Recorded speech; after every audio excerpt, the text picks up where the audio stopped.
You ever look at an audio file and wonder, what is going on inside that file? Well, meet the little voices inside your earbuds. There's Sean. Casa Game Thrones, Blanca. There's Larry. You know, to understand the real essence of why Whiplash is just so excellent, you have to look into the in and outs of just why the director... Okay. Then there's me, Max, who's all about the meta. We run Rule Thirds. It's mostly tolerable, not to brag. And as we continue to make this wonderful podcast, we continue to look into all kinds of films and all about film culture. And today we're talking about a movie all about the little voices inside your head. Inside Out.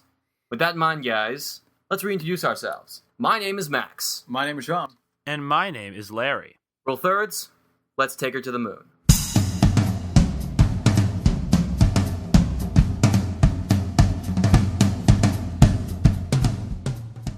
So, before we get to anything, I would like to say congratulations to Larry.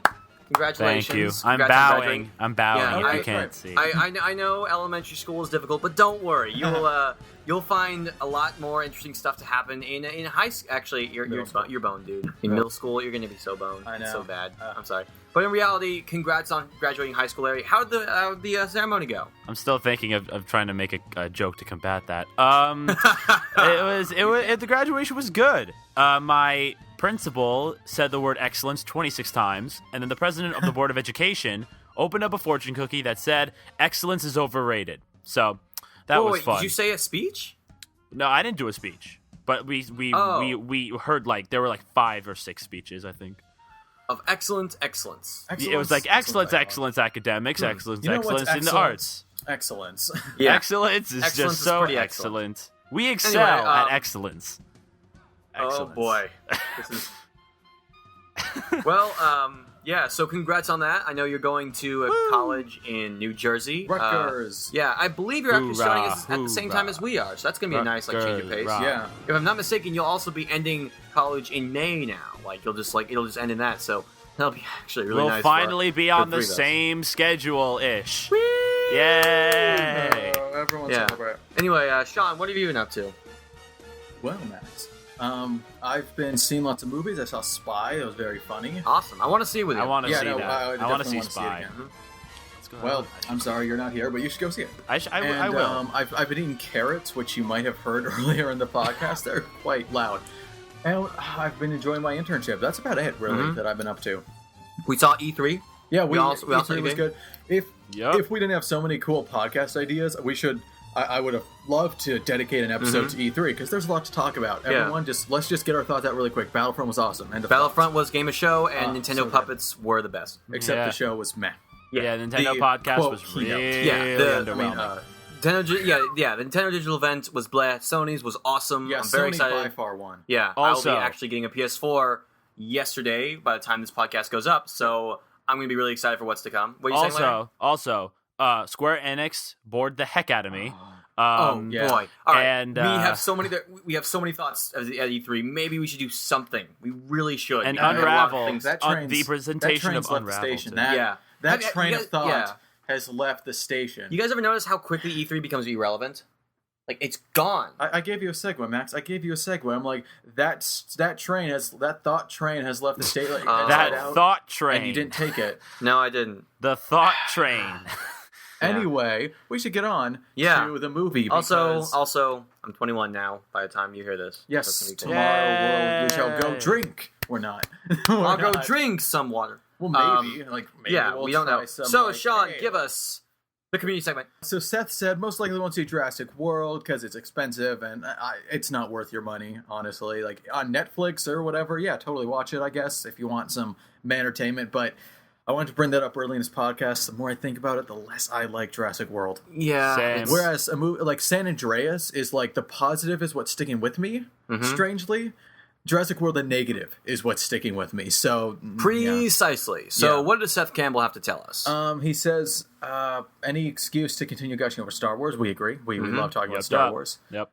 And do you want to do an episode ripping Entourage a new one? I don't know enough about Entourage. Yeah. I don't want to force any watching of Entourage onto myself. But funny story. Larry retweeted us. I said this on Twitter. I legitimately, no joke, thought that Entourage was parody. Like I thought it was a parody of Dude Bro TV shows and movies. It is not. It's No, not. It's not. It That is is horrifying. the bro dude movie. It's the bro dude thing. Oh. Yeah, it's not good. The show not good. Yeah. Yeah. Anyway, so yeah. the answer would be no, just because I don't want to and yeah, suffer through because anything. maybe it's good. Like I haven't seen it. Have any of us seen it? Like I don't know. Maybe it's good. I don't know. I've watched a couple episodes of the show, not the movie though. So And? broy. Yeah, the show's not good. What do you think? It's not good. Oh. It's not. Oh, okay. It's bro Well- dude at the highest possible quantity, and it's not Okay, good. it was worth a shot. But we're gonna talk about the opposite of bro dude culture. Yes, film and culture. community segment. Yeah, the community segment's over. So that's it for the community segment.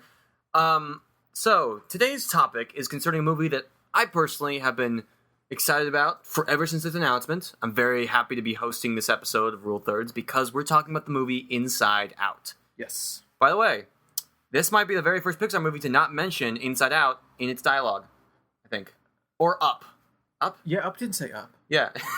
Okay, I'm sure Well, it's at one. Woody and Buzz weren't like, Buzz, don't you get it? You are in a Toy Story. Oh, okay, Remember that that's- iconic scene? Okay, And yeah. then when Jesse's like, we need to go to the museum for our new Toy Story 2. And then Lotso's like, she left me in this Toy Story 3. Has this gone too far? Yeah. Yeah. Oh, it went Yeah, I too think it far has. when you started. You So, know what? yeah. I'm okay with that. Yeah, so we got to talk about Inside Out. It's the big movie. It was actually it had the highest. It broke the record for the biggest opening for a non-sequel, non-adaptation movie, which is Yep. good. So like even original, but again, I hate that term. 'cause, even like, though it yeah. lost Jurassic World, which Yes, it did. At box office. Yes. Yeah, no, We'll but get to be that. fair Yeah, anyway. though, not by that much. yeah, not by that much. Not by Only that much. by, like, 10 million? It held its own. Yeah, It I put was up a really dang surprised. good fight. It put up it almost broke 100 million. Like no, it was good. That's I pretty We impressive. say that, but then last weekend Jurassic World broke 500 million. So Yep. that's not. Anyway, Well, for a kids film against a big blockbuster that just came off of the second highest opening weekend ever, That's true. It's pretty good. It's pretty good. that's true. Yeah, it is. Anyway, we should. Yeah, anyway, so we're going to get to our theses Yes. statements, which I'm pretty sure I have made a joke about how you pronounce thesis in a plural form. Yeah, like every so that's going to be the time. last time you hear that. Nice. Anyway, so Nah, no, it won't. I'm going to ask for Larry to give his thesis. If you don't know how this works on Rule Thirds, basically we give our thesis statements on the movie. That's not spoiler, and everybody else who doesn't want to hear it leaves while we continue our spoiler discussion. Yeah, so we'll give a score, but then we go into spoilers. Yeah, so Larry, what was your opinion on Inside Out? Guys, finally, there's a movie in 2015 that I can actually legitimately get behind. Like, it took 6 months. But, of course, Pixar is the one to bring us inarguably the best film I've seen so far this year. It is charming, it's hilarious, it's really heartwarming and just so emotionally interesting with just the concepts it tries to tackle. The animation's beautiful, the score is just really good, but most importantly, it's creative and it's clever with just everything it tries to do. And I'm not saying that the film is perfectly thought out, because I'll get into that later, but it essentially creates its own universe.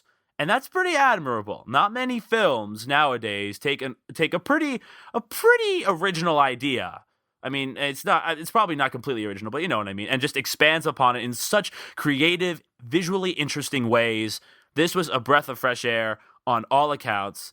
It's got a couple of issues, but 8.5 out of 10, definitely worth multiple watches.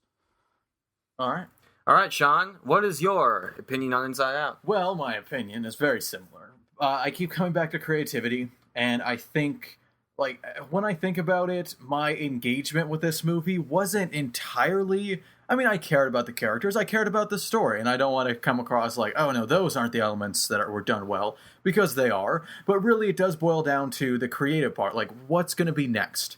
What's the small thing where I'm like, that's just a good idea. This is something that Pixar, like, it got its vibe back. Like, it's back on track. How Pixar got its groove back. Yes, how Pixar got its groove back. So, I was very pleased with it. It's so creative. It's worth watching. Just, like, to see what it's going to do next. And every turn, it's going to be a very pleasant, creative surprise. And I'm actually going to give it a 9 out of 10. Nice. All right, I like those. I like those odds. To preface, Toy Story, from my opinion, Toy Story came out 20 years ago. Yes. And so in that time, we've seen Pixar do so many wonderful things with the power of animation. And essentially, 20 years after Toy Story, Pixar has released what is essentially its own thesis statement. This movie right here is a masterclass animation on why Pixar is Pixar. It's everything that we've ever associated with why Pixar is great is contained in this package. It is one of the most emotionally engaging movies I've ever watched. Easily the best film I've seen this year. And a definite contender for one of the best movies I'll see all year. Award season be darned. Inside Out, for me, despite the small nitpicks I have, gets a 9.5 out of 10. We've just been escalating. Yeah. It's essentially your Lego movie of this year. I guess so, yeah. Sure, Well, I mean, you gave it a 9.5, so I'm just bringing parallels. This is true. By the way, we reviewed the Lego movie last year, which you can find on rulethirds.com. Sorry. Advertising Anyway, mode. So now that we've given our opinions, so that's an 8.5, a 9.0, and a 9.5. That, I guess, averages out to a 9. Yes. Yep. Which pretty much means you go see it. You go see it. Yeah, go see it.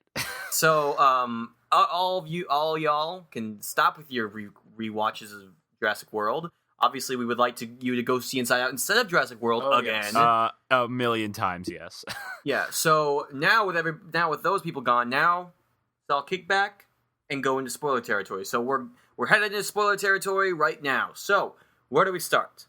Can we get the flaws out of the way first? Because they're really minor. They're really minor. Yeah, and it's that's not... a good idea. So, okay, yeah, Larry, you seem to have perhaps not the biggest, but like the most glaring issues with Inside Out, considering you had the lowest score. Sure, yeah. Tell us about it. So it's sort of a double-edged sword. I hope I'm using that expression right. But it's so Inside Out does something that not many other Pixar films do, in the sense that it essentially creates its own universe, as I mentioned in my thesis statement. It's like there's nothing to really base it off of. It is an idea. Mm-hmm. It's the brain.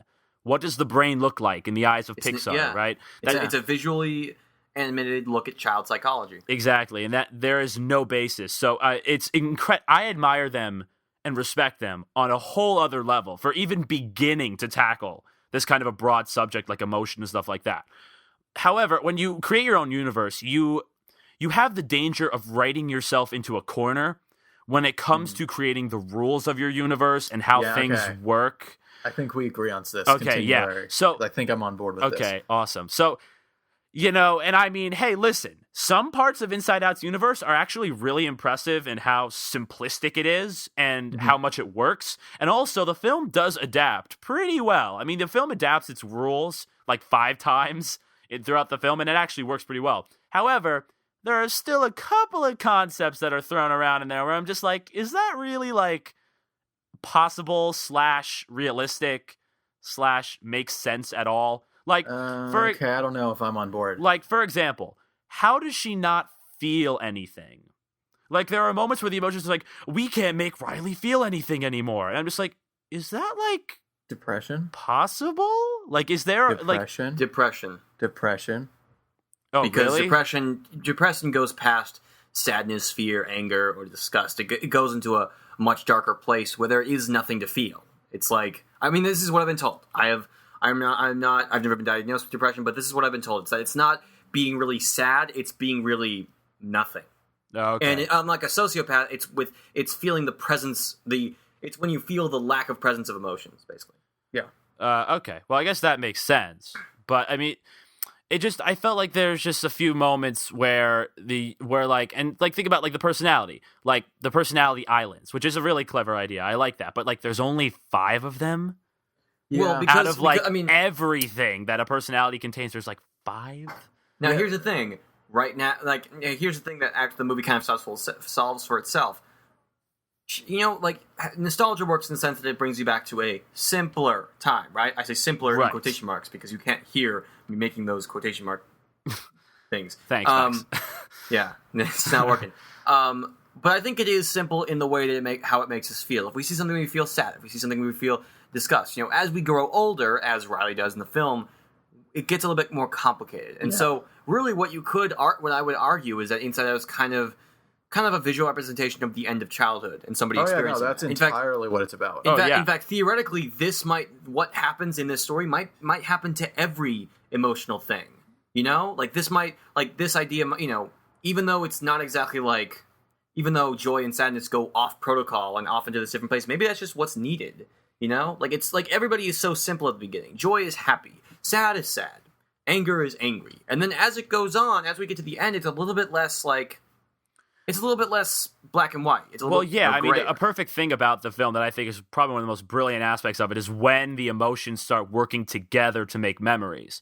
Because, you know, that's essentially what happens. When you grow older, memories are no longer as simple as, oh, this was a happy time, this was a sad time. Suddenly, the emotions start to mix around, which is a perfect way to just end it. Right, that's how the film ends. Yeah, that's that's a perfect full circle. I think that's a great strength of this film, too. So I think that like the fact there are only 5 islands, I think just represents the fact that Riley is not completely defined yet. But as we see at the end, she has tons more stuff. They even get a bigger control panel. It's like things become more complicated. Yep. I get that, but it's just like there are other small things that I can't really fully remember. Like the tubes, I think, are just like sometimes they break and sometimes they don't. Yeah, I kind of want to jump off that because that's my kind of biggest problem with the film. And again, it's not a major one. I mentioned this to Max on the way over. It was a distraction, not a detraction. Detraction, thank you. Couldn't think of the word. A distraction, not detraction. And it's basically that they did a great job creating this world, and it seemed to be like, because it's a theoretical, like philosophical world, conventional problem solving kind of like physical conventional problem solving kind of doesn't fit anymore. So the two examples, one is the pipe. Yeah. Where it's like you're in this metaphysical in their head. I love all this creative stuff you're doing. It seemed like a weird, like a pipe broke. Okay, what does that mean, like philosophically? Oh, like, so not everything translates into the outside. What is it? Like metaphorical. Like what? No, does that which mean? part in the movie? Because there are lots of pipes in this movie. Like, do you mean when she tries to get back? Oh, okay, that one. I thought you meant like the one where she gets sucked up in the first place. No, or like that also, you know, that or all the boyfriends. Like, it's like as funny as that was, the whole like I would die for it was funny, but something like that where it's like that's a very physical, like that's how you get across a large gap.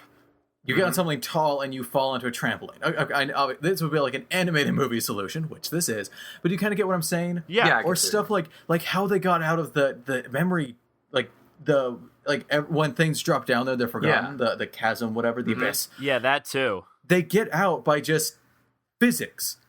Like the imaginary friend bails, so there's not enough weight. So that's like physics get her out. Like that this felt is true. off. I can understand that. Actually, right, so I'm really trying to get behind that. But I'm doing this metaphorical, like these orbs are memories, and like sadness touching them, like it was this metaphorical, like when sadness is introduced. But then there's like these overly like physical stuff. Yeah, so not everything's psychological. Like some things are more conventional. They don't really translate well into the psychological aspect. Right, but they were necessary for plot, so I can. Right, Again, that's why it was only a thing that made me go, It's not like it's a huge slight. I think I agree with you. Just to wrap up my point, I don't think every idea was translated well into just the overall. It didn't feel as cohesive as say something like Up or something where everything just works together well. Right, because they get to just kind of use reality. Yeah, again, it's its own universe. There's no basis, so. Yeah, it's a very acceptable thing, and again, I'm not saying it's a major flaw. Nitpicks. Yes, but the fact that that's like the only one I really want to bring up, that says something about the film. Yeah, I'm done. And I'm done. I think it is. I would say so too, but I would say that. Like, I think there is a lot of great use of metaphor in the film. Like, for example, with Joy being in this, dang it, what is it called? I guess it's a chasm of forgotten memories. Like, it's kind of a metaphor for how Riley what is it called? Don't remember what it is, but it's like, I don't know, there's long-term memory, there's subconscious, there's dream productions. I just don't remember what the... Yeah, me neither. The pit? Anyway, like the pit, the dump? I don't know. Yeah. Something like that. Memory dump. That's what it's called. Memory dump. There we go. Yeah, the memory dump, like Joy being in the memory dump. I mean, you know that she's not going to like fade away because it's an emotion. Right. But like the fact is, it's kind of Riley forgetting how to be happy, which is a huge metaphor in the first place. Now, I would say my problem with the film, my very small issue, which has kind of faded away. It fell into the memory. Yeah, I saw it the first time. Like at first, I was kind of thrown off by the opening. I've seen this movie twice. One 2 weeks ago and one just now. as just right when we start recording. My original thing was that Inside Out's structure is kind of a little bit more mechanical than most of the best Pixar movies, in which it just goes from set piece to set piece. And the reason why this is a nitpick is that it's good, it's great content. It's funny, it works on every level. It's a nitpick just because it feels a little bit more structured, it's less built around an organic plot and just more towards that. But I saw it again and I didn't really have the same problem. I don't know, it didn't feel as much of a set piece to set piece thing. Well, why is that a complaint? That it's not because a set piece it just doesn't feel as organically here's the next thing. Right. I guess that's sort of, but I didn't really mind. I hate this argument being brought up because people use it improperly all the time. It felt like a video game-esque where it's next level. Yeah. Next level. Yeah. I would say that just for context, all three of us watched the other two movies Pete Docter has directed at Pixar, Monsters Inc. weird. and Up. Yeah. Well, you asked me to.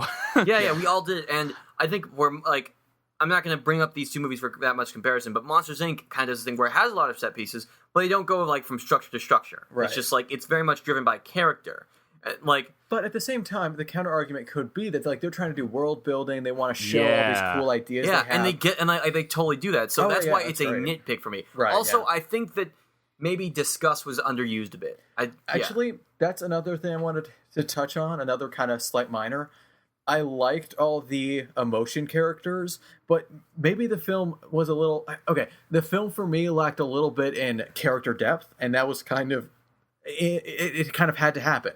Yeah, with the exception of joy and sadness. Yeah, the other three they were given more. Yeah, they were given... I don't know if they were given depth as much as they were given an arc, which is a very different thing, by the way. But, it was necessary. Again, if you want to make the movie about the voices in your head, all these emotions, the creativity that allows you, if the price to pay is just one note kind of over and over, it's still funny, whatever. That's totally worth it. Mm-hmm. Yeah, I mean, again, it kind of boils down to, Pixar's dealing with a really broad idea here. Yeah, so child psychology and emotions. And I think for what they tried, they did a pretty good job of taking a couple concepts and just basing them down to something. Yeah. Yeah, so, okay, Are we done with our flaws? Totally. And may I say, before I forget, Lava was really dumb. Yeah, Lava I did not like. The short that came before Inside Out was it's its own thing. Yeah, I just wanted to point out that's the other. The worst part about Inside Out right now is that you have to watch Lava first. You have to watch Lava. Depending on who you're sitting with, it could be the really obnoxious kids. Oh boy, yeah, we did not have a good... I'm kind of glad I watched a screening with a bunch of people who wanted to be at the theater the first time, because I feel bad for you, Sean. I know. There was this really touching moment, and these kids were laughing in the corner. I'm like, Dad, I need popcorn. I had this fantasy in my head of just chucking my water bottle. I'm like, shut up. Yeah, and this is one of the big, really emotional. Well, I guess everything in here. The emotional scene. To be very fair, every scene is an emotional scene. But it is the big impact scene. I guess the impact. Well, what is it? It's a spoiler corner. Just say it. Looking at the memories, and sadness was figuring out the importance of sadness. And this kid was asking for popcorn. It's you know what? I'm just going to state this now. This sounds harsh. I told Max I'm not going to say it on the podcast, but no, I want to say it. Some kids don't deserve movies. It was just going so far above their head. It practically could have been a roller coaster at Six Flags. The height requirement at a roller coaster at Six Flags. That's how above their head it was. Yeah. Okay? There was a certain scene that we will talk about later that one of the kids went up and goes, "What happened to the elephant?" It's oh my god, seriously? Okay, I'm not saying that they have to understand that, but it's this is Pixar. I've been there before. I actually was telling Sean about this. I did this with The Incredibles with my mom, and I'm kind of feel bad for her because I did the same thing where I asked a lot of questions, and she's like, "I'm trying to watch the movie, Max. Come on." But I was sitting next to two adults, and the only kids that there were in the back, and they didn't really make that much noise. So I guess I kind of got out of it lucky. We were at an evening showing on Father's Day. Yeah. Well, same. Not a good plan. Not a good plan. Also, for the record, I saw this movie the first time with an adult right next to me, a very mature, very awesome person, and she was gone 30 minutes in. She was in a mess. Which brings us to why this movie is awesome. Let's get to the positive. Yeah, because the positive is all over the place. Where do we even start? Well, I just want to start with saying, what I meant by creativity, I want to get to specifics. I love how they did the back and forth between Riley and the emotions controlling her. Yes. Like it shows it's Cause so and simple. effect. It's so simple too. Like I'm not talking about this revolutionary concept. It's like disgust hits a button. Guess what? The next shot is Riley going, disgusting. Reacting That works. It works so well. Like you didn't have to overcomplicate this, and you didn't. Like that's what's so funny. I'm so happy this is a Pixar children's film because can you imagine some like indie filmmaker or student filmmaker like, what if we have the characters in your head as emotions? Like they make it so overly complicated. Why does it have to French be voiceover French? over black and white. Why footage. does he have to be French? Did you just reference your own short film? Oh. Max heard a film that never mind. I read it, but I read it a little while ago. Forgot to tell you. But anyway, like, can you imagine how badly handled this could have been? Where it's like, it must be pure emotion. We must show the complex relationship. No, emotion isn't that complicated. When we're talking about a kid, When we're talking about a kid, yes, emotion isn't that complicated. but which they is why- distilled it. You know what? They didn't simplify it. They distilled it to its essence. Mhm. Anger, at a base level, isn't that hard to comprehend. You're angry. Yeah. By the way, I find it kind of interesting that the funniest and most comedic character in Inside Out is the one that comes from anger. Mhm. I think that says something. Well- Plus, the other really funny character, at least to Sean, was sadness. Which Oh, I know. I think What? is not. What about fear? Fear was okay, Fear. but that Funny. felt a little too like Dude, the overly- movie scene with the dream Oh, yeah, scene no, with that was good. fear, Yeah, that was good. that had Don't to be get me on the Stick to a floor. plot line. Yeah. But like that's the I subscribe to the line of thought where all comedy comes from misery. Oh yeah. So yeah. like that's so, why Well, that's sadness true. was the funniest character to Mhm. me. So, but anyway, I also loved the deleting of memories. Like there was just a cleaning crew going through memories. Like, do we Yeah. need that? Nah. and the whole explanation as to how songs get stuck in your head. Oh Yeah, wait, what's I- the no? honestly, What's the I think whole? those are What is that one thing that the memories do? Where it's like, what presidents do we got to remember? And just keep Washington and Lincoln, and the rest can just The just fat guy, go. was it? Yeah. Taft, by Taft? the way, I remember. Oh my god. I only remember that because Teddy Roosevelt I did like a report on. So McKinley was before, Taft was after. Yeah. Because Yeah. like I had to remember the presidents in front of and behind him. Yeah. So let's see. Like, maybe okay. We're kind of like jumping all over the place, but yeah, this movie's very creative. I would yeah. say plot wise, it was excellent. Like, It here- moved okay. It felt okay. Sorry, I interrupt. I just one quick note. The only thing I really like to say about plot is that it moved well enough. I think in the middle it slowed down a little much. Like for some reason, the point from when they met the imaginary friend to when they got to the dream movie studio, I was checked out. Wait, what? Yeah, I just didn't care. Really? It was Not weird. Bing Bong? It was like 10 minutes. It wasn't a big chunk of time, but for some Is reason, that? I just Do you mean like the abstract moment where like yeah, they're I didn't, changing? like, I don't know why I was watching like why That am I did into feel a this? little bit frivolous. That Well, was it Also, felt like, it because- felt a little out there, but I mean, I feel but it was like funny. it was like, fun. It was yeah. a cool like. It It was kind of like a really lesson in interesting. tangential learning. It's like, hey, here's how the brain actually It works. felt a little abstract. Anyway. Get out.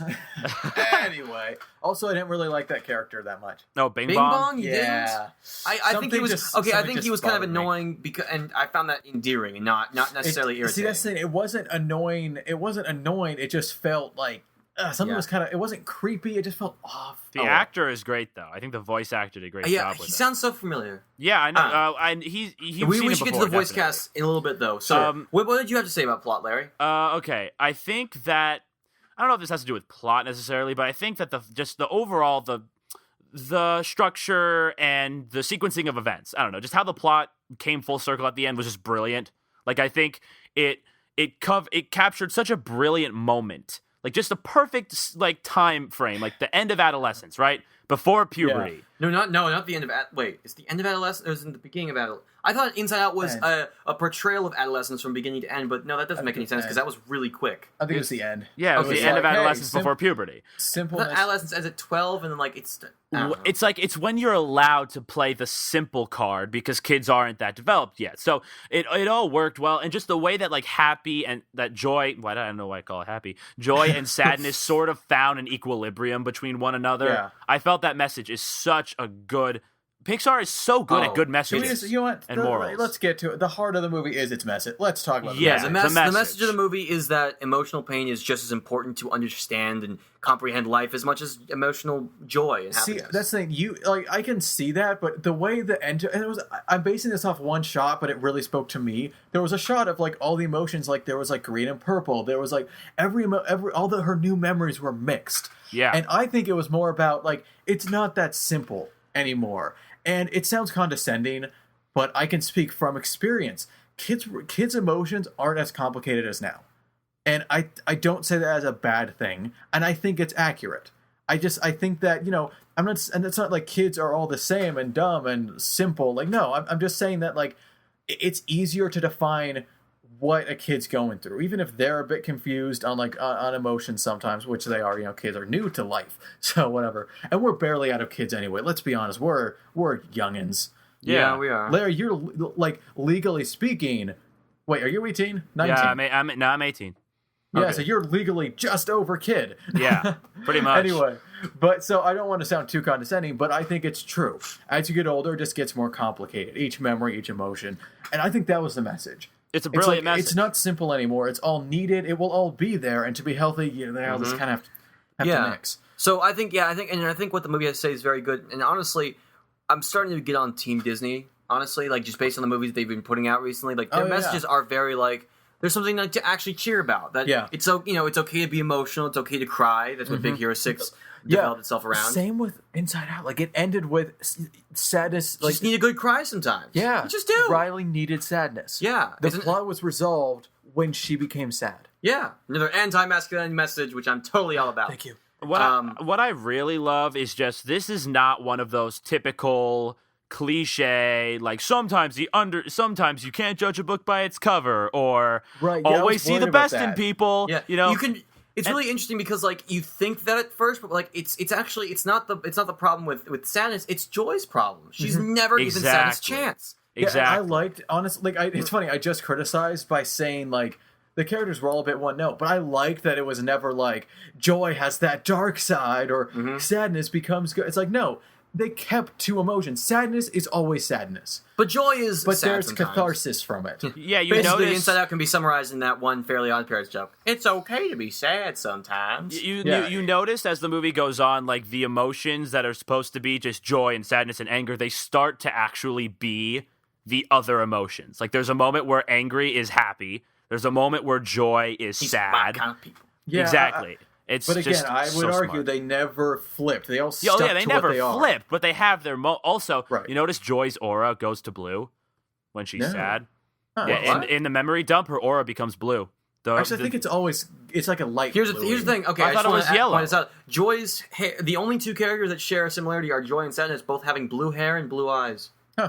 Maybe they were once conceived as like sisters. That would be interesting. Except, like, geez. I don't even know how. Where they come. I mean, they were born. just... It's really okay. That actually opens a whole other can of worms that we don't have time to do. We're just not going to open that. Now we're just not going to open that. Inside Out theories next time on. Okay, no. But hey, that's just a theory. A Pixar theory. But just to conclude, I think right now in animation we have a lot of really smart minds right now. I mean, as far as in the Lego Movie also did this, which has reminded me a lot of it. It's just the moral is not easy, typical. It's very complex, and it's new. It's not something we see from every other kids movie. It just makes it unique. This is like a film I would show my kids because the moral is something I can get behind 100%. Yeah, so we got this message. Now, can we talk about the voice cast? Sure. Can we do that? Yeah, I think everyone was good. Amy Poehler awesome. Everybody loves Lewis Black. I love Lewis Black, but Amy Poehler just destroyed it for me. Really? Like, as in, she was really good. I mean, like, killed it. Not destroyed it. Like, killed it. Like, I loved her voice. I loved, like, it's so perky and bright and bouncy, and it works. Maybe it's because all I've seen Amy Poehler in really. I've seen some Weekend Update before she left, but I was kind of after that when I started really watching Weekend Update. It's just been a while, I guess. So my memory of her is Leslie Knope. Yeah. Is this. It's a little, like, it was a little, like, of course. It's like, hey, the character is called Literal Joy. Yeah. Amy Poehler. And it's not like she did a bad job. Mm-hmm. For me, I don't know, it felt unremarkable for her. But She's her done timing, this, and she did a good job, but it's not a good job she hasn't done before. But that's how I her put it. timing, though, is so good, though. That's something that was great. She is so good, and she was so good at comedic timing. She sold the emotion when she needed to, but it didn't feel like a stretch, so maybe that's why it didn't blow me away. Okay, yeah. Also, like, Max, you seem impressed. I wasn't impressed because I knew she could do this well. I know, and listen, I've been on Team Amy Poehler for a few months now. I listened to her audiobook Inside Out. Yes. Yes, please. Which is please. Brilliant. If you ever get the opportunity to listen to it, please do. It includes cameos from Patrick Stewart and the co-creator of Parks and Rec and a bunch of other stuff. But basically this, based on what I've known from her, all the personal information she wants the public to know is in that memoir, and I feel like this just connects to her, and I love how she approaches it and stuff. Of course, I loved all the other voice cast. I loved Bing Bong. I loved Riley, which I want to talk about too. Fear. Can we talk? Fear is like, I don't know, something Fear, about okay, Bill Fear. Hader did a great job. I love Fear. I don't know Mindy why. Kaling too. All about that. Mindy. I don't know. Not so much Mindy Kaling. I don't know. So here's the thing: those three, I don't think were used enough. Mm-hmm. It was all about joy and sadness, and sadness was my favorite. Yeah, but Disgust is probably the most one name. note. Phyllis Smith. Yeah, Phyllis Smith. But, she was excellent. Like that was the voice actor. I'm like nailed it. If I'm not mistaken, all those characters are actually former stars of NBC sitcoms. I don't know about probably Louis Black. I mean, there was a special thanks to Lorne Michaels and the SNL team at the end. Yeah, so I wonder if Lorne Michaels had a voice for that. Would be pretty yeah, okay, but like Disgust was the most one note for me out of everyone. Yeah, that's so fair. I sort of was like, I didn't really care for that. But like Bill Hader, like, okay, Fear and Anger just in this film, so good. Every time, every time, like, Anger just punched Fear in the face, I just lost it. I don't know. Oh, God, Fear was such a slapstick character. Also, I like how Fear is designed to be very two-dimensional, because sometimes that's what Fear is. It's very, it's not, like, based around logic. It's just kind of like... Yeah, it's just like, I don't know. Plus, Fear is easily in one of the best scenes in this whole film, where the dream sequence is happening, and they're just, stick to a plot line. I love that. I would the floor. like, such a bad I want a short film, an inside-out short film that's just like more of the dream-making movie studio. Yes. Because that idea is so awesome. Like, and just Fear criticizing every single one. I don't even need that. Like, I love the idea of like filming dreams. Like, that's cool. Yeah, I mean, it's Dream Inception Productions. joke. You know, it's the part where they walk in with that flashing light. See, I work at a film school, I go to a film school, and that happens, and it causes me physical pain. Max. Because if somebody does that, I don't want to do this right now, but it is a panic attack if somebody ever does that. So when Bing Bong did that, it was like, oh no, you can't. It was so annoying because for those at home, Max physically reacts to movies, which is like one of my biggest pet peeves. Whatever. And so like, I didn't do it this time. I didn't do as much this time. You didn't. Thank you. You were better. But like I was sitting there, and this character walks through a door, and like it meant nothing to me. And he like cringed, like, oh god. He was screaming out. He was like, okay, I'm overselling it, but he was like cringing. I'm like, what? Because it's okay. Anyway, like, and I think, let's see, does that bring us? Can that bring us to? Okay, are we done with the voice cast? I think I'm done with the voice cast. Like, can we go to comedy? Good. Can we briefly touch upon comedy? comedy? Okay, yeah, comedy. Yeah, this movie was freaking hilarious. Oh my god, it wasn't just Anger. I was glad it was not just Anger who made it funny. Like, we got an airplane. We got an airplane, ladies and gentlemen. I like that. Mm-hmm. Like the beginning was so funny, where it's like joy. And it was just me and her for 33 seconds, and then just pans over and sadness, like, I'm sadness. It's like, right off the bat, I loved nailed it. Did he say we couldn't have cookies? Yeah. Like, that was a great thing, too. Like, at the beginning, when she was a baby or a toddler, like, the emotions acted the same. Yeah. Like, they were like, like, oh, we got an airplane, It's not colorful, it's not shaped like a dinosaur. It's broccoli! Get it out of here! Yeah. Great job, San Francisco. You ruined pizza. Yeah. First the Hawaiians, now you. Yeah. I love Hawaiian pizza. Also, the sequence of the mom and the dad's emotions also, I thought that was great. That was so much. She's looking at us. I want to put this out there. I said this to Sean. Isn't it weird how the mom has all emotions that are all female, the dad has all emotions that are male? Doesn't that say something about Riley, that she has emotions from both genders? Just saying. I wanted to point out is that the leader of the mom's emotions was sadness. And the leader of the dad's emotion was anger. What was that? Yeah. Was that some really dark, Jesus. I also how... Was that like this hidden, like, if you're a man, you're motivated by purely anger, and women are sadness? Like, are those our defining characteristics? Dang, Pixar. Yeah. Same thing with, and that goes for the ending credit stuff, too, with all, like, the different people with their own emotions. Because then we see that, I think, the leader of that blue-haired girl group was Fear. It's like, there's, like, this movie has tons of great metaphors, and it also pans into comedy. Like, I think one of the best jokes for me was when, let's see, I think the best joke for everybody was right at the end when we see the inside of a teenage boy's idea. That was By the way, any female viewer listening, like, you will hear it said, but like, you will not understand the mental freak out that occurs When Well, a 12-year-old boy comes in contact with, well, a 12-year-old heterosexual boy comes Right. in contact with a woman. Luckily, we're past that a little. Yeah, a young girl, actually. A I little. don't think we'll ever be past it. But, All like, guys just relate them here. freaking out, like, it's... But for it's those that pretty don't know much what it. we're referring to, like, this young boy just sees Riley, and it jumps in his head, and it's, like, legitimate, like, in shambles. Like, the entire command center is just in flames. Yeah, like, and you everyone's hear, just like, a freaking sound that goes, out. girl. Yeah, girl, it's like, girl. spot on, Pixar. See, that again, a lot of this movie's comedy is revolved around metaphor. Or like, Yeah. what does this mean versus what does that mean? You know, I know we both were a huge fan of the cats at the end. Yeah. Yeah. Shout out to Charlie, our cat friend. Our resident cat, he's not here. He was with us recording last episode, but he's not here. I But want to there point there are a out. lot of great jokes, and I want to see this movie again. Totally. I don't know if I'll get the Yeah. chance to because it's like a 35-minute walk, and it depends on my mood.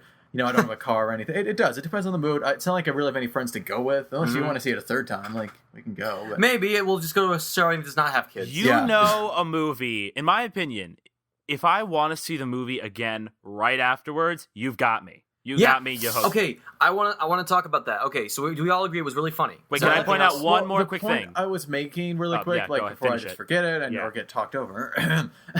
I would just want to say, like, this is a movie. Like, I want to quote it. I want to remember. Oh yeah, it's more a great jokes. quotable movie. Like right now, I'm like, oh, so funny. Like I'm scrambling to think of like, oh man, that one joke that like The Mind Reader.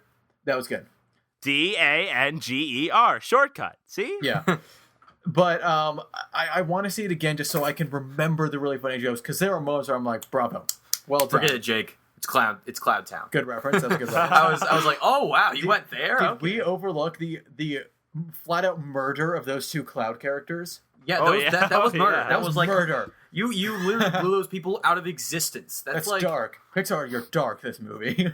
Yeah. This movie. Well, I want to actually talk about that. Are we good with the comedy? Do we Yeah, all- I'm I good just comedy. want to point out that like I like how the film's comedy is actually like kind of mature. Like it's not. Oh yeah, Right. it's doesn't. all ages comedy. Yeah, it doesn't rely on poop and toilet jokes or I just just wanna- curse words. I It's- just want to bring up one quick thing really quick. There was this one kid. It annoyed me. Now I find it. No, it still annoys me, but I'm laughing at it. It annoyed me. It's kind of funny in hindsight. But there was just this part where Joy was trying to cheer up the clown. The imaginary Bing character, Bong, the elephant. yeah. And she makes a funny face, like and in some this- kid and just, this one kid lost it. just like started laughing. It's like that's a great metaphor for how This- kids will react to this movie versus adults. And that's what confirmed, like, you know what, kid? Get out. Get out. This movie's doing so many things. There were years Yeah. put into this incredibly smart humor. 6 years, as a matter of You fact. didn't get anything from it. You're laughing at the silly faces. Go back to Dora the Explorer. Come back in like a year. I know it sounds harsh, but come on. Anyway, so is that like? But I just like how most of the comedy was just smart metaphor, wordplay, quick timing, occasional slapstick. But I mean, it's Fear. He's the character Slapstick that's was supposed. actually my least favorite comedy, and it's not like I didn't find I it love funny. It's just slapstick. it wasn't as funny as the metaphorical humor. Okay, Yeah, but yeah. even so, it's anger and fear, and fear is anger and fear sort of have that sort of like sibling rivalry esque relationship where like I hate you, but I'm too Yeah. weak to kind of Maybe it, maybe which it's a is metaphor for how you can't like no matter how much you try to conquer it, you can't really beat fear. It'll just like keep coming back. Oh, I thought it was the other way. Anger always overwhelmed it.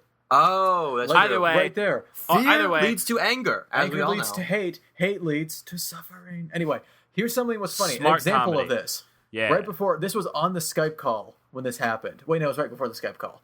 There was a spider. Mm-hmm. And Larry, you know about this. yeah, I do. Don't worry, I'll loop it back to Inside Out. Right. There's a spider that was coming down from the ceiling on a web, like right in front of me. I'm afraid of spiders. I'm not full arachnophobic, Spiders. but I don't like them. And that fear was there, and like fear would say, "Get away from it." Mm-hmm. But I was, for some reason, in that moment, I was so upset that it was right in front of me. I got the toilet plunger, and I smashed that thing against the wall. You It got survived. mad. Max was able to kind of scare it away by moving his chair, and I took my shoe and I crushed it. And it felt so good because my Yeah. anger took over. And So that was actually... that is what it would look like if you had an anger and joy hybrid memory. That's a Ah. bit sadistic, but Yeah, whatever. pretty much. And so what's funny is that's an illustration of what I would argue is a thematic subplot. Mm-hmm. Because anger was always overriding fear. Yeah. There we go. Illustration. Sorry, that was a bit of a tangent. Oh yeah. But anyway, yeah. No. smart comedy, breath Anyway, of fresh yes. air. Considering, So- you know. okay, so this movie, I want to actually move on to like emotional reaction because I mean it is a major emotion picture, and I love that tagline. Yeah, God, I love that tagline. I said this in my thesis statement that it's one of the most emotionally engaging movies I've ever watched, and that is because it actually like. You know that feeling you get in your gut when you see something really sad? Like it's the first like stage of you're about to cry. You know what I'm saying? For me, it's like my throat. My throat just started like, your God. Throat. For me, it's like right in my chest. It's like that feeling. It's like somebody like pulling, like it's like somebody pulling a lever or something like that. Yeah. And I get that a lot with this movie, and that's never happened to me before. Like since Monsters Inc. at least when I was 7 years old. But shut up. Oh no. No. I'm gonna ruin it for you guys. You guys are gonna hate me. You're gonna call me heartless. Let me just say, hold on. Okay, and this is coming from a guy who did not like shed a tear during the incinerator scene in Toy Story 3. Oh, I almost did. That was intense. My mouth was just agape. I wasn't not crying. During Up, not during the prologue. Oh, how could you not? No, I didn't Wall-E. No. I didn't cry at the beginning of Up. I cried at the end when he opened up the book again, and it was all the photos she had left for him. Okay, yeah. That made me... Okay, I wasn't bawling. I've never, like, openly, like, cried, but man, I've wept. It's like that quote... Oh, what show is that from? I think it's Amazing World of Gumball. The quote is, men don't cry, men weep. Why do you watch The Amazing World of Gumball? It's actually a good show. It's actually very good, yes. And I don't watch it. I've seen like 6 or so episodes. Yeah, I'm in the same camp. It's actually good? Yes, it is. It's wow. good animation. It looked like anyway, speaking of animation, back to the movie that we're supposed to be talking about. Oops. It's like I actually honestly very much cared for Riley. I've never it's been a long I cared a lot about Joy, and when she broke down, like what I find interesting about Inside Out is that there are really 3 contenders for what is the inciting incident of the plot. And I would honestly say the inciting incident in regards to these 3 contenders would be the first time that we see Joy confused and not entirely sure as to what to do next. Yeah. Because this drives her entire character. This is right when like they're moving away, I think. No, it's I think so. Yeah, I think so. No, every time they're trying to cheer each other up, like they always get it's broccoli pizza, and then she's like, there's one more part where they all turn to Joy and they're like, "Hey Joy, what's going on?" And she's like, that was for me the inciting incident because that's the beginning of how these characters are starting to change. Sure. So with that in mind, with Riley, I just like that the climax, like the emotional climax of the movie, like really got me. It did not cause me to shed a tear. I promote crying, but I'm not a cry myself. But right. Come on, some movies got to make you cry. You know what? That should Monsters be a podcast. Inc. I told you. Okay, guys, write that down. That's a podcast. I will movies that make you cry. Yep, because I have a list. I'll find it. I put it on my computer. I have a list of movies that have made me cry. I want to talk about it. Yeah. So with and I think it's in regards to how Pixar works. This is what this movie also demonstrates why Pixar is different from Disney. They don't hold anything back. If it was Disney, they would have bring back Bing Bong. They would have brought him back at the very end. That's fair. The death, okay, not death, but I guess the extinction of Bing Bong was that was a risk, I would say, and I'm very glad they took it. I'm glad they stuck with it. I would also say the most emotionally straining moment for me though was the fall of Goofball Island. Remember when that because I care so much about being silly. I'm my favorite is also Goofball Island. So. And when that felt it taught me, it reminded me why we put Pixar up on a pedestal because they're not afraid to hold back. They're not afraid, and that's important. And it's why this movie is so emotionally straining. It's I think I'm gonna watch enough times to where I get numb to it. But it originally it got to me, and I want to say Pixar, you did that, and I don't think that's I've never been able to have such an experience like that before in a theater in a long time, at least in a long time. Okay, so did that get to you guys? I get your point. Would you like me to go first, or do you want to? You go. Okay. I like that they snappier. I like that they took risks. If Bing Bong just came back at the end, I would have been so pissed. Oh yeah, no, I agree. Me that too. would have been really lame. It was such a smart move because I think it adds more to the theme. Some things are just forgotten; they leave you. You're done. Mm. You know, it's like an Up. It's only just a house. You know, at the end of Up. Let's reference Up. Yeah. So I think that was a smart idea. I think the scene where Joy. It's probably the first, because Joy throughout the whole movie is just no, we gotta be happy, we gotta stay happy. There's no sadness, and then she just cries, and that scene for me was just oh my god, I am feeling all the feels. And this is actually, not good. That itself was a good thing where that. I always this movie kind of helped me not feel so cynical.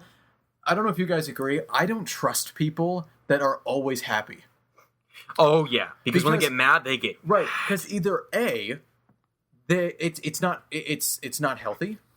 Because like that's the point of this movie. It's like sometimes sadness is good, sometimes fear is good. Like you need all this, and they need to be mixed. Which is, I still think is the point of the movie. Or they're being fake and hiding it. But yeah, that's a good message of this movie. It's good to have all these emotions. Joy alone, no, it's not good, not healthy. Yeah, and it doesn't and especially with how a sadness approached Bing Bong. That was another great scene that demonstrated that entirely. And I just think there's a lot of Pete Docter is really good at just pulling on your heartstrings. Mm-hmm. Even though like a rusty harp. Even though like almost every single one of his emotional scenes kind of play out the same way. But I mean that's kind of the point. I mean it has to go like that because that's just the way he tugs at them.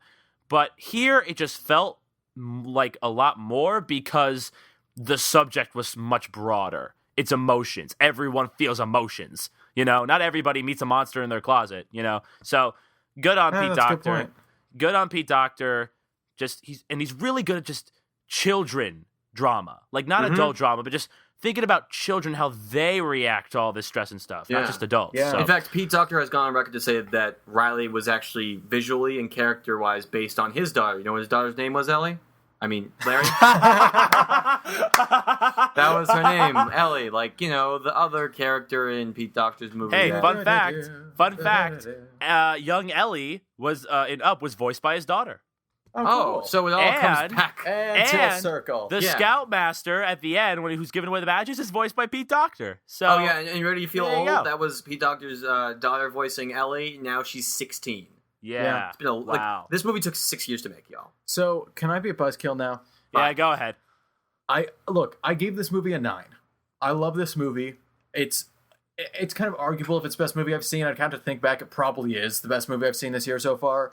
I'm not going to say my favorite because I'm a Marvel fanboy, so Age of Ultron. We already did flaws, dude. Come on. No, but here's, you brought up this emotional thing. I've already said all that. So when I say this, realize that it's not as bad as it sounds.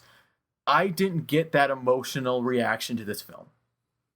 I wasn't teary-eyed or all torn up at the emotional conclusion. I recognized it was done well. I recognized this. Ironically, I didn't get the sadness from this movie. I wasn't sad by this movie. I just got the joy. In some ways you can say that I didn't have as a deep a connection as you two. Because, if you're sad, that's a deeper, it reached you on a more emotional level than me. And that's true. It definitely did, the way you two are talking about it.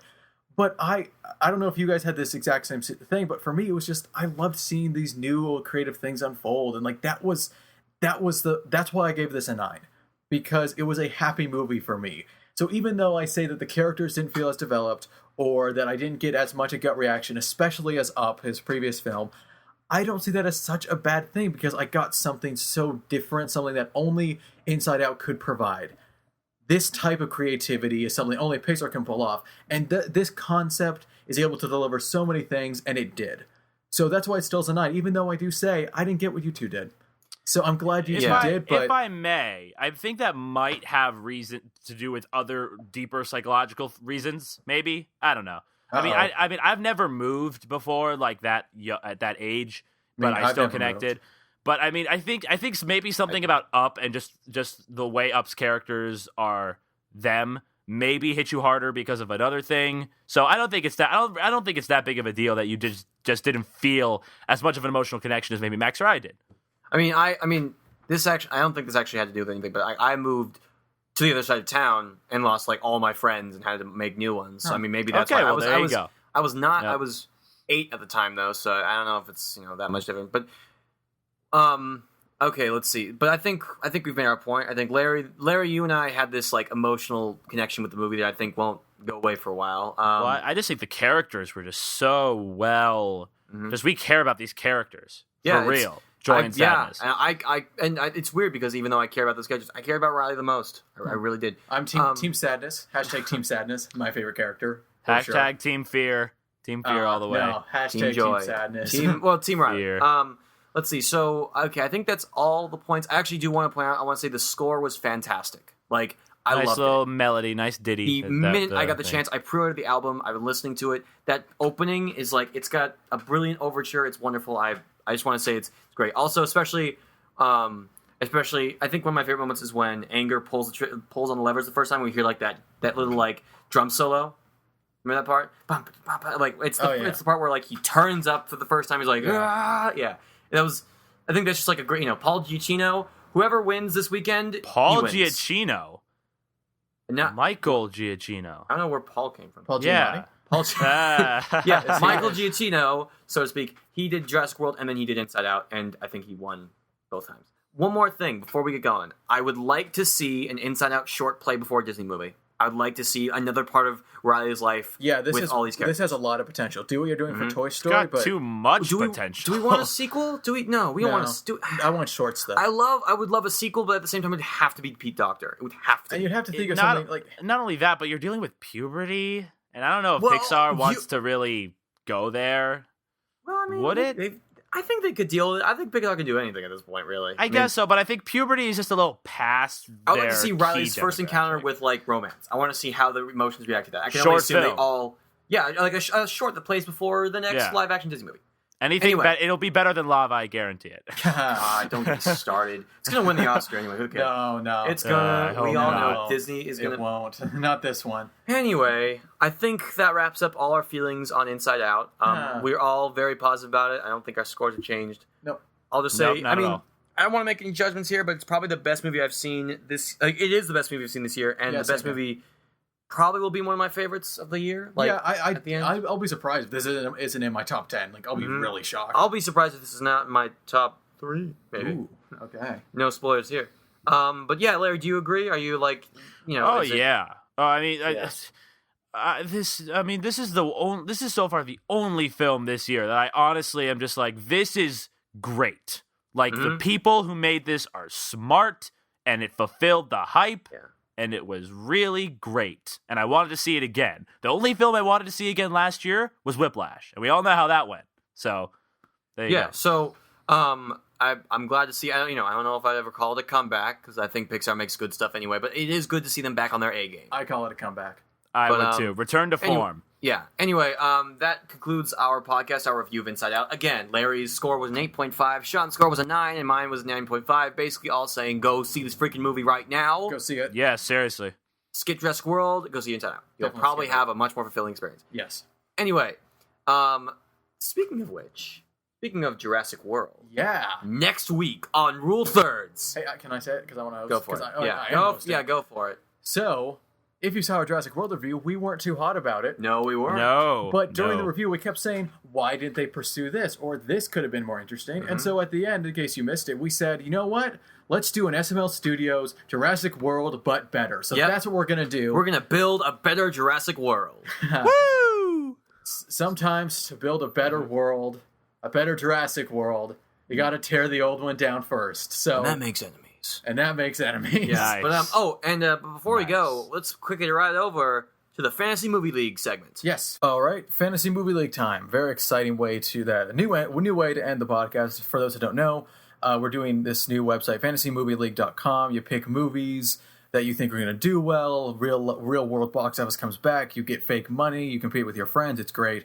So there's no fourth member in the Rule Thirds League. Seth joined. And so thank you, Seth, for joining. And so I'm actually going to go through the 4 of our rankings. So Seth actually did the worst this week with a take of 136 million. Max did the second worst with 144 million. I barely edged out Max with 145 million, but that's actually 144,600,000, so it wasn't that much over Max. And Larry actually won by quite a bit this week. This weekend, he took in 161 million. Yeah. So he definitely won. However, because Larry, you had such a slow start, the standings are unchanged with Max at number 1, me at number 2, Larry at number 3, and it's not fair, but Seth just joined, so he's at number 4. So the 3 of us are all about 5 million apart. Yeah, really the whole, for this season, it's going to be between the 3 of us pretty much, but each week it's anyone's game. Obviously. Yeah, I like that, because I like how with the weekly there is still sort of a competition that anybody can just sort of get in on, but of course, with when you take the entire game as a whole, it is pretty much just between us.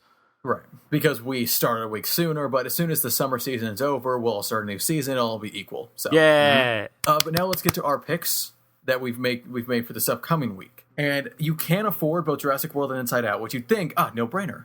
But Ted 2 is coming out, and since that's the new release, I felt going with that. So I've got Ted 2. I've also got Inside Out. I think it's going to hold a little bit better than Jurassic World. It's also on its second week, Jurassic World on its third. And then I've got 3 Spies, because I just saw Spy, I liked it a lot, and I think it's still bringing in some money. I got San Andreas, because I liked it, and I got 2 Age of Ultrons, because I need to fill those theaters somehow. Max, what about you? So my standings, I'm not going with Ted 2. I'm going to be sticking with Jurassic World and Inside Out. Risky. Yeah. But it could work. Yeah, I So- got It could Jurassic work. World, Inside Out, Spy, 2 showings of Mad Max, 2 showings of Age of Ultron, and Love and Mercy, because the Beatles hold a special place in my heart. So Not the Beatles.